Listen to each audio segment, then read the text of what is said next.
तर भावांनो, सकाळ सकाळी सारा नेताजी सुभाषचंद्र बोस इतवारी जंक्शनमध्ये आलो होतो. माझा मित्र म्हणे, भाऊ म्हणे मला नेऊन दे म्हणे, सकाळी 6 वाजताची रेल्वे होती.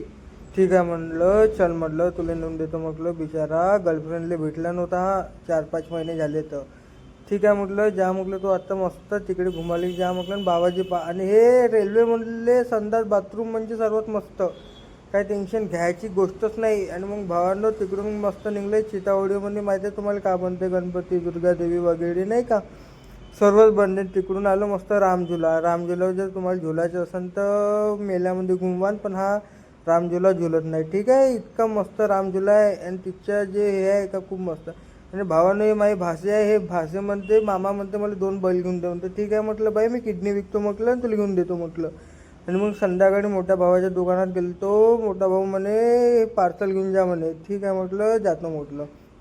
आणि भावांना हे दोन्ही भाषी वे मायावाल्या साला झोपू नाही देत का. दिवसभर घरी होतो, हे थोडंसं आराम नाही केला ना. त्या घंटुल्याच्या फोन आला, भाऊ म्हणे मला घ्यायला आहे म्हणे. ठीक आहे म्हटलं, मी येतो म्हटलं, तू ये म्हटलं मस्त घुमा. गणपती बाप्पा मोरया असं नको म्हणा. ठीक आहे, आपल्याला गणेश मन टेकडी पण तुम्हाला दाखवतो भावानं. आणि भावानं आपलं नागपूर इतकं डिटेन क्लीन राहते, खूप मस्त. संध्याकाळी म्हणजे गोष्ट सल्लग. आणि बोला गणपती बाप्पा मोरया. भावांनो हे नागपुरातली गणेश टेकडी आहे, मोठ्या रेल्वे स्टेशनपाशी आहे. लवकर लवकर या, दर्शन वगैरे घ्या आणि मस्त वाटते तुम्हाला. आणि भावांनो हे आपलं मोठं रेल्वे स्टेशन. ठीक आहे भावांनो. आणि यार भावांनो तुम्ही लाईक वगैरे करा ना यार मराठी मुलाला.